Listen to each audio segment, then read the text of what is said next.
से उसने प्रार्थना की। हे पार्वती, अगर तू इस कुएं में है तो उस साहूकार को लौटा दे। चाहे उसने गलती की, मान लिया उसने गलती की, पर जी कर पछताने का मौका तो उसे मिलना ही चाहिए। सोनापुर छोटा सा गांव था। मिट्टी उपजाऊ, लोग मेहनती, मगर गरीब। इन्हीं में भोला राम था। दिन भर दूसरों के खेत जोतता और शाम को अपनी मिट्टी की झोपड़ी लौटाता। उसकी पत्नी थी पार्वती और 7 बरस की गुड़िया उसका इंतजार करती। छत टपकती थी, पेट अक्सर अधभरे रहते थे, पर उस घर में हंसी और अपनापन भरपूर था। बाबा, आज आप देर से आए। देखो ना, माँ ने गुड़ियों का खेल सजाया है, आपको भी खेलना होगा। अरे गुड़िया रानी, पहले थोड़ा पानी तो पिला दे बिटिया, फिर खेलेंगे, फिर चाहे जितनी देर हो जाए। अच्छा? भला इस घर का राजा लौटे और उसके स्वागत में रोटी सब्जी ना हो। आओ जी, हाथ मुंह धो लो, आज मैंने सरसों का साग बनाया है। गरीबी में भी भोला राम और उसका परिवार मुस्कान से जी लेते थे। गुड़िया की खिलखिलाहट, पार्वती की मीठी डांट और भोला की थकी मगर स्नेही हंसी, यही उनका संसार था। पापा, आप हमेशा मुस्कुराते क्यों रहते हो? क्योंकि मेरी जो छोटी सी गुड़िया है ना, वो जो हंसती रहती है, इससे मेरी सारी थकान दूर हो जाती है बिटिया। मगर सोनापुर के हर आंगन में इतनी स्थायी रोशनी नहीं थी। गांव के ऊपर एक गाढ़ा साया मंडराता था। नाम था रघुनाथ सावकर। रघुनाथ गांव का सबसे ताकतवर और अमीर आदमी था। ऊंची हवेली, भरे हुए गोदाम, अंगूर के बाग और हर वक्त उसके दरबार में झुकी हुई गर्दनें। सबसे बड़ी ताकत थी उसका पैसा। सोनापुर में सूरज चाहे देर से हो गए, पर मेरा दरवाजा हर सुबह सबसे पहले खुलता है।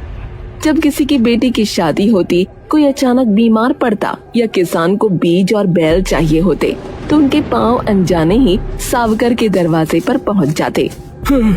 मालिक, आपकी चौखट ना होती तो हमारी बेटियां कभी ससुराल न जाती। ये सब तुम्हारा ही तो है, मैं तो बस जरिया हूँ। लेकिन उस मदद का मतलब होता कर्ज की जंजीर।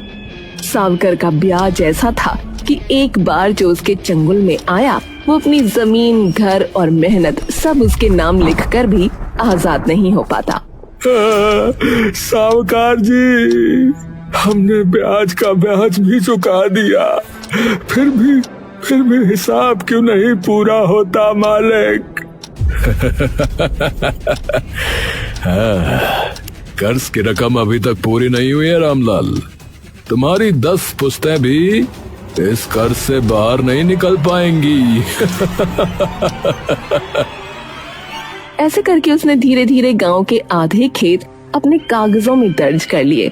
जिनके पास कभी अपना आंगन और मिट्टी थी, वो अब उसके खेतों में मजदूर बन गए थे। सावकर बहुत ही जालिम था।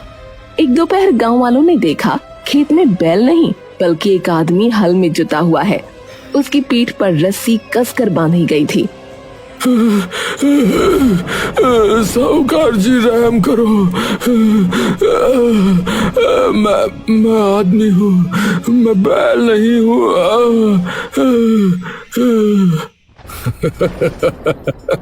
आदमी है? आदमी हूँ।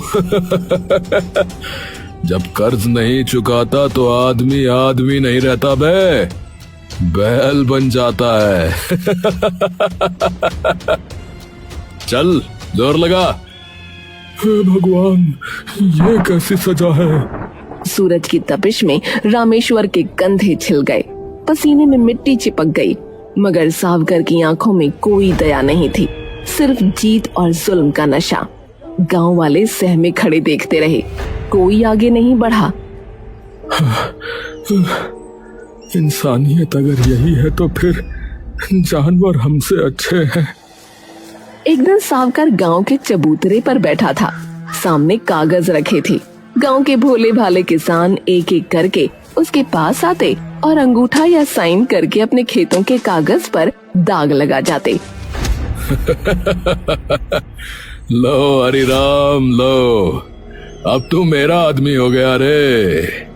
चिंता मत करना, तेरा खेत अब भी तू ही जोतेगा, बस कागजी नाम मेरा रहेगा। और हाँ, ब्याज की फिक्र मत करना, धीरे धीरे चुका देना। साहूकार जी, मजबूरी है, बेटी की शादी करनी है, वरना कौन साइन करता। लोग मजबूर थे, एक एक कर सबके खेत सावकर की हवेली के कागजों में समाते जा रहे थे। तभी वहाँ आया भोला राम। अरे आओ भोला राम आओ, देखो सब समझदार हो गए भाई। अरे भाई चल, अब तू भी साइन कर ही दे, तेरी भी मुश्किलें मैं आसान कर दूंगा भाई। और हाँ, गुड़िया की पढ़ाई के लिए पैसे चाहिए होंगे, घर भी संवर जाएगा। साहूकार जी, गरीब हूँ, गुलाम नहीं, जमीन मेरे बाप दादाओं की है, उस पर साइन करके मैं अपने वंश का गला नहीं काट सकता। सावकर की हंसी जम गई, उसकी आंखों में नफरत की चिंगारी जल उठी। भोला राम, तेरी ये जुबान जो है ना, तेरे लिए भारी पड़ेगी, याद रखना मेरी बात। और हाँ, एक और बात याद रख, मेरे खिलाफ गया ना तो चैन से जी नहीं पाएगा, समझा?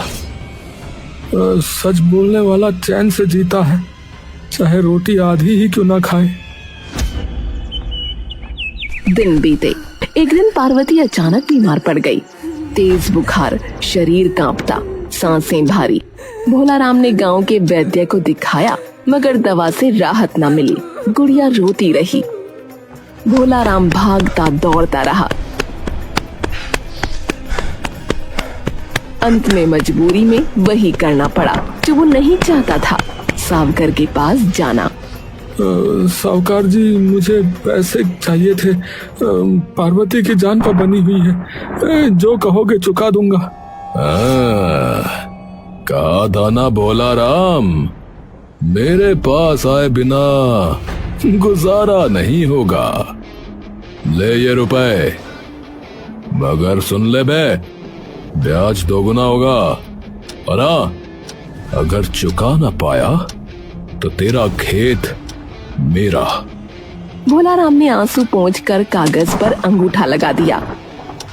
हे भगवान, ये दस्तखत मेरे हाथ से नहीं, मेरी मजबूरी से हुए हैं। मजबूरी तो सबसे बड़ा सौदा है भोला, सबसे बड़ा। लेकिन किस्मत और बेरहम थी। इलाज पूरा होने से पहले ही पार्वती ने दम तोड़ दिया। पार्वती की मौत ने भोला राम को तोड़ दिया। घर में अब सिर्फ वो और छोटी गुड़िया बचे थे। पार्वती, तूने तो साथ निभाने का वादा किया था, पर मुझे अकेला छोड़ गई। बाबा, माँ फिर लौटकर आएंगे ना? भोला ने गुड़िया को गले से लगा लिया, लेकिन उधर सावकर ब्याज पर ब्याज जोड़ता जा रहा था। भोला राम दिन रात मेहनत करता, मगर कर्ज का बोझ कम ना होता। वो अक्सर रात को अकेले में बैठकर रोता और पार्वती का नाम लेता। पार्वती, तेरे बिना ये घर नहीं रे, बस टूटी हुई दीवारें हैं। भोला की रात तन्हाई में कटी और अगली सुबह गांव में एक रहस्यमयी बाबा आए। सफेद दाढ़ी, गेरुए वस्त्र और आंखों में अजीब चमक। उसने भोला को रास्ते से जाते हुए देखा और कहा, बेटा, तेरे दुख को मैं जानता हूँ, लेकिन चिंता करने से किसी भी प्रश्न का हल नहीं मिलता। तो क्या करूं बाबा? समय बदलता है, जहां अंत लगता है वहीं से प्रारंभ होता है। पर मेरा समय तो थम गया है बाबा जी। पार्वती चली गई, साहूकार का कर्जा गले में है, गुड़िया का भविष्य अंधेरे में। आंगन के पीछे पुराने कुएं पर हर शाम दिया जला। घर में कभी कमी ना होगी, बस याद रखना कुएं में झांकना मत। है? क्या सचमुच? विश्वास ही सबसे बड़ी शक्ति है बच्चा। भोला को बाबा की बातों पर भरोसा नहीं था, लेकिन डूबते को तिनके का सहारा। यही बात सोचकर उस रात भोला राम घर के पीछे वाले कुएं के पास पहुंचा और कांपते हाथों से कुएं के पास दिया जलाया। हे बाबा, जो भी शक्ति है, मेरी गुड़िया को कभी बस भूखा मत रखना। अगली सुबह जब आँख खुली तो उसके दरवाजे पर एक बोरी अनाज की रखी थी। उसने आसपास देखा तो कोई न दिखा। उसने वो बोरी घर के अंदर ले ली। अरे, ये कहाँ से आया? बाबा, शायद भगवान ने भेजा होगा। मेरा भूखा रहना शायद उन्हें अच्छा न लगा। गुड़िया की बातें सुनकर भोला की आंखों में आंसू आ गए और उसने गुड़िया को गले लगाकर कहा, हाँ बेटी, सही कहा तूने। अब हर शाम भोला उस कुएं के पास दीपक जलाने लगा और अगली सुबह उसे कपड़े मिले। हे प्रभु, ये कैसी कृपा है। क्या मैं सपने में तो नहीं हूँ? पापा, अब हम भी मेले में अच्छे कपड़े पहनकर जा सकेंगे ना? हाँ बेटा। हर शाम भोला दीपक जलाता और सुबह उसे कुछ न कुछ मिलता रहता। अब भोला राम का घर धीरे धीरे भरने लगा। गुड़िया और भोला के चेहरे पर हंसी लौट आई थी। तेरी मुस्कान ही मेरी सबसे बड़ी दौलत है बिटिया। अब हमारा घर सबसे सुंदर है बाबा। भोला ने कुछ ही दिनों में सावकर का सारा कर्जा उतार दिया और अपनी जमीन भी वापस ले ली थी। उसका नाम अब अमीरों में लिया जाने लगा। गांव वाले हैरान थे, कल तक जो गरीब था अचानक अमीर कैसे हो गया।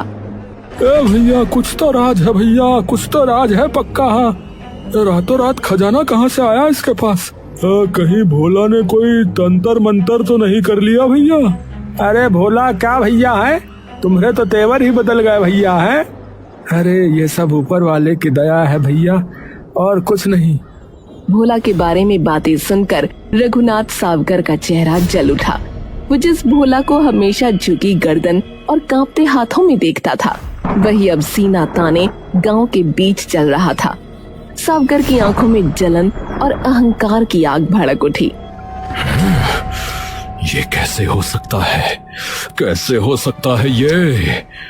कल तक जो मेरे दरवाजे पर भीख मांगता था, आज मुझे बराबरी की निगाहों से देख रहा है। मालिक, शायद सचमुच किस्मत पलट गई हो इसकी। है? किस्मत? नहीं रे मुंशी, पक्का इसकी कोई चाल है। भोला कोई खेल खेल रहा है और मैं इसकी जड़ तक पहुंच कर रहूंगा, बता रहा हूँ। अगले ही दिन से सावकर ने भोला की हर हरकत पर नजर रखनी शुरू कर दी। वो अपने आदमी भेजता ये जानने के लिए कि रात को भोला जाता कहाँ है, क्या करता है, लेकिन सब उल्टे लौट आते। भोला तो बस कुएं के पास दिया जलाता है। मालिक, हमने सब देखा। भोला तो बस दिया जलाता है और घर लौट आता है मालिक। अरे झूठ है ये। दिया जलाने से दौलत बरसने लगी है? जरूर कुछ छिपा हुआ है। एक रात सावकर खुद अंधेरे में छिपकर बैठा रहा। आधी रात बीती, हवा में अजीब सी ठंडक फैल गई। तभी उसने देखा भोला कांपते हाथों से कुएं के पास दिया रख रहा था। उसकी आंखों में आंसू थे और होठों पर धीमी प्रार्थना। हे पार्वती, जहाँ भी हो अपनी गुड़िया को देखना, ये दिया तेरे नाम का है। भोला दीपक जला के वहाँ से चला गया। सावकर थोड़ी देर तक वहाँ बैठा रहा कि शायद भोला फिर कुछ करने आए, क्योंकि एक दीपक जलाने से कुछ न होगा। वो ये सब सोच ही रहा था कि उसने देखा कुएं से धुएं जैसी परछाई निकली और भोला राम के दरवाजे पर अनाज रख गई। पहली पहल तो सावकार डरा, लेकिन फिर खुद को संभालते हुए तो ये दिया ही है सारा खेल, यही बुलाता है उस परछाई को। अगर दिया मेरा होगा तो दौलत भी मेरी होगी। सावकर की आंखें लालच से चमकी। तो यही राज है, अगर ये परछाई भोला राम को धन दे सकती है तो मुझे क्यों नहीं? असली मालिक तो मैं हूं असली मालिक इस गांव का। चारों तरफ सन्नाटा था। कुएं के पास दिया टिमटिमा रहा था, हवा हल्की चल रही थी।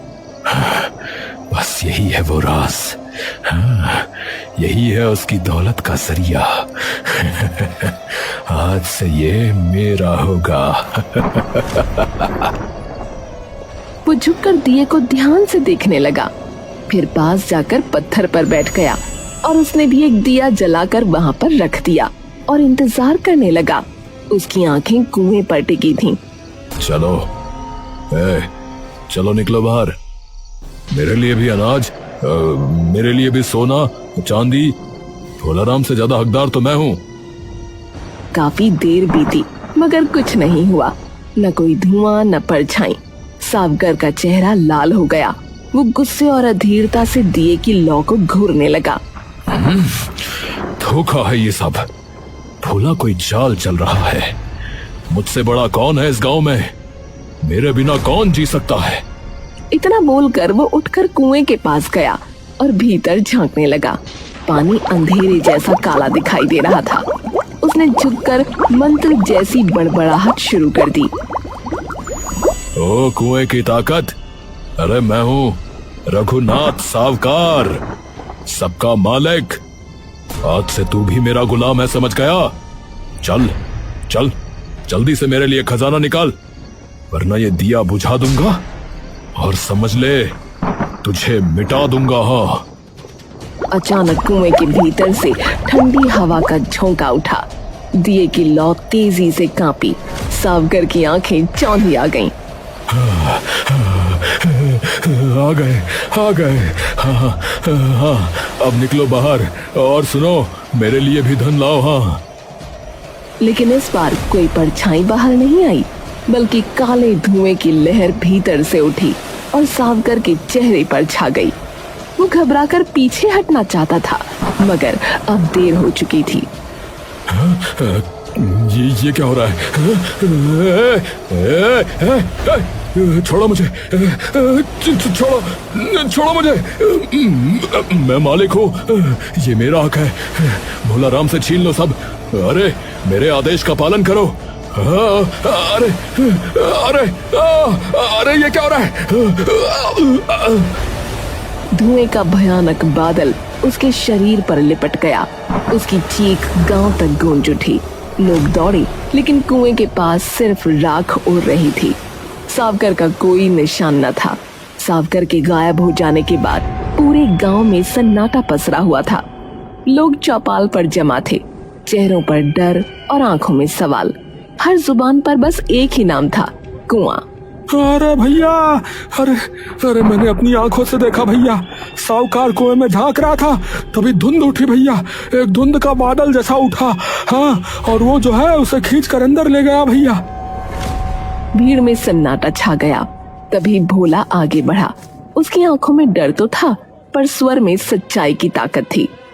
डरने से कुछ नहीं होगा भाइयों।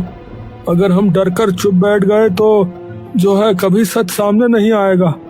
सावकार चाहे कैसा भी था, और उसका गायब होना एक रहस्य है। हमें इसका सामना करना ही होगा भैया। तभी एक आवाज आई, अलख निरंजन।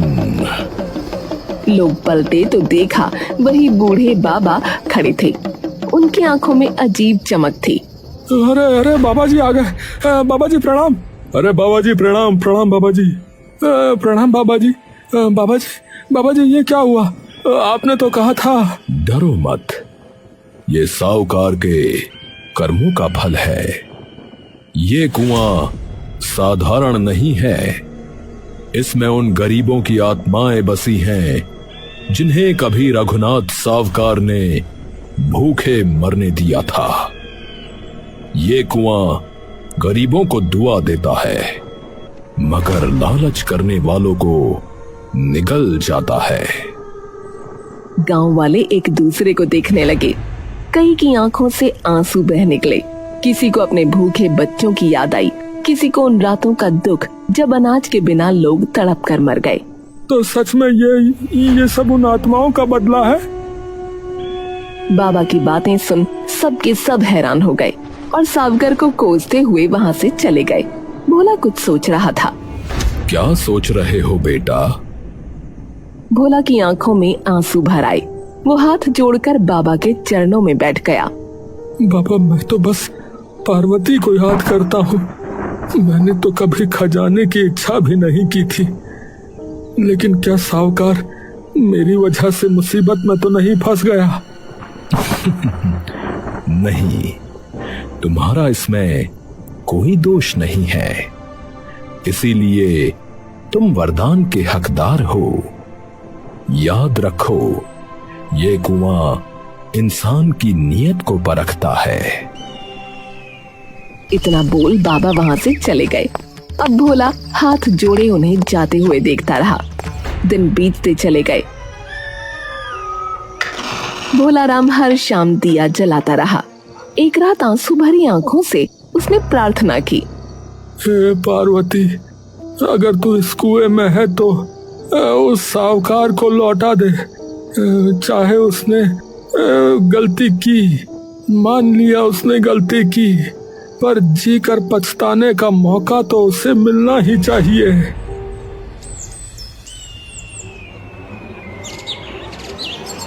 सुबह गांव वालों ने देखा सावकर भोला राम के दरवाजे पर पड़ा है। उसका शरीर कमजोर, आंखें डरी हुई, बाल सफेद हो चुके थे। उसे इस हालत में देख सब चौंक गए। बाबा आए और बोले, भोला राम, ये तुम्हारी पत्नी की आत्मा का करुण चमत्कार है। पार्वती ने सावकार को सबक सिखाकर लौटा दिया। अब ये जीते जी मरा हुआ व्यक्ति है। न जीने की प्रसन्नता और न मरने की मुक्ति। ये जीवन भर अपनी भूल का, अपनी गलती का बोझ उठाएगा। सावकर अब गांव में भटकता रहता। उसकी हवेली वीरान हो गई। खेत उसने खो दिए। लोग उससे दूर भागते। बच्चे उसे देखकर डर जाते। वो कभी अकेले बैठकर अपने ही आप से बातें करता।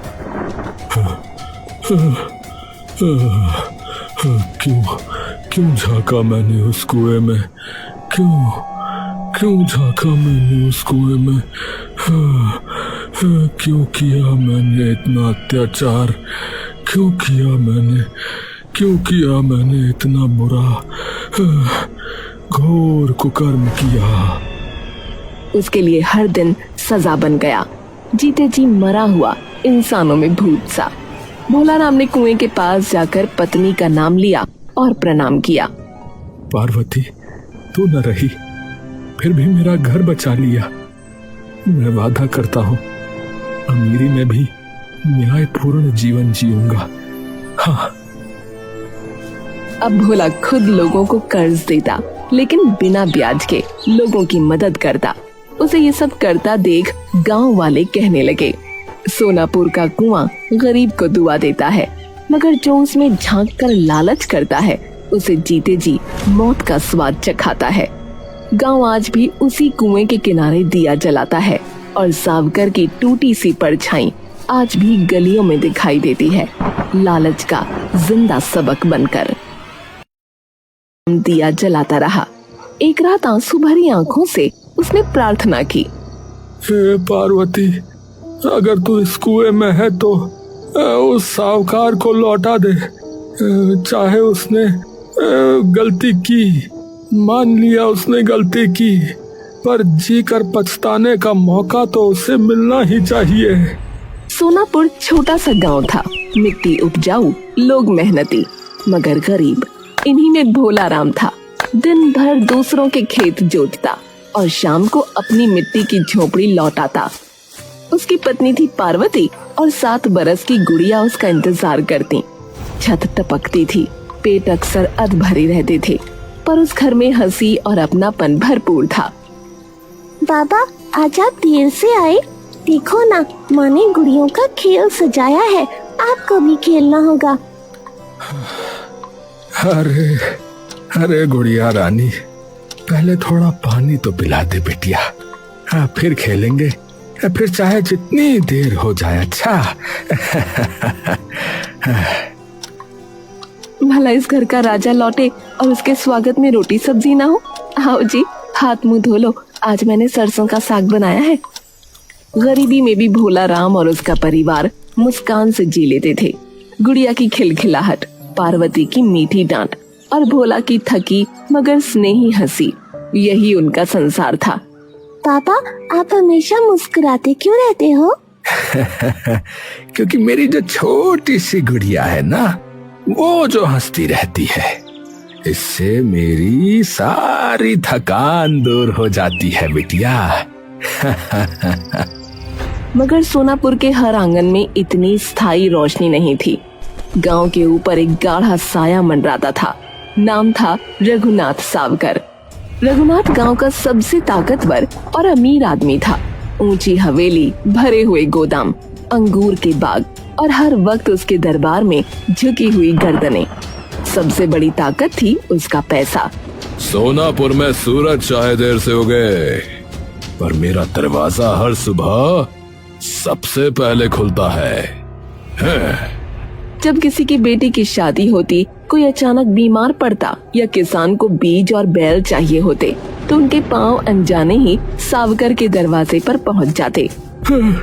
मालिक मालिक, आपकी चौखट ना होती तो हमारी बेटियां कभी ससुराल न जाती। ये सब तुम्हारा ही तो है, मैं तो बस जरिया हूँ। लेकिन उस मदद का मतलब होता कर्ज की जंजीर।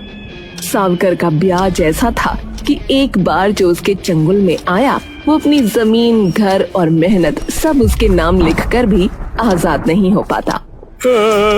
सावकार जी, हमने ब्याज का ब्याज भी चुका दिया, फिर भी हिसाब क्यों नहीं पूरा होता मालिक? कर्ज की रकम अभी तक पूरी नहीं हुई है रामलाल। तुम्हारी 10 पुश्तें भी इस कर्ज से बाहर नहीं निकल पाएंगी। ऐसे करके उसने धीरे धीरे गांव के आधे खेत अपने कागजों में दर्ज कर लिए। जिनके पास कभी अपना आंगन और मिट्टी थी, वो अब उसके खेतों में मजदूर बन गए थे। सावकर बहुत ही जालिम था।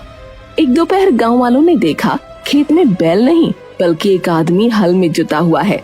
उसकी पीठ पर रस्सी कसकर बांधी गई थी। साहूकार जी रहम करो, मैं आदमी हूँ, मैं बैल नहीं हूँ।